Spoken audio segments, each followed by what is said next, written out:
கணபதி ஐயர்னு இருந்தாரு. 2 பேரா? ஒரு ஆளுதான்ப்பா. அவர்கிட்ட எங்க அக்கா காமாட்சி ரொம்ப நாளா வேலை பார்த்துக்கிட்டா. அப்படி வேலை பார்த்துக்கிட்ட எங்க அக்கால அந்த ஆளு ரொம்ப நாளா வச்சிருக்காருன்னு ஊருக்குள்ள ஒரு புரளி. அதை கேட்டு நான் ஆக்ரோஷப்பட்டு நேரா அவன் வீட்டுக்கு போய் அவன் சட்டையை பிடிச்சு எங்க அக்கால வச்சிருக்கியா முள்ளடா அப்படின்னு ஒரு வார்த்தை கேட்டேன். அவன் என்ன சொன்னா? அவன் சிம்பிளா ஒரு பதில் சொன்னான். என்ன? உங்க அக்காவை நான் வச்சுக்கிறேன், என் பேக்கரியை வேணா நீ வச்சுக்க.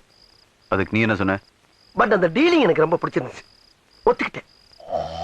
என்னாச்சு? இல்ல நீ ஏன் இவ்வளவு கேவலமா இருக்கேன்னு சொல்ல வர்ற, ஒத்துக்கிறேன். ஆனா எங்க அக்கா அப்படி இல்ல. கிளி மூக்கு, எலும்பு சம்பள கலர், சுண்டி விட்டா ரத்தம் வரும். மொத்தத்துல சூப்பர்.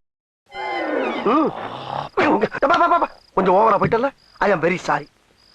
இன்னொரு முக்கியமான விஷயம் சொல்ற கேளு.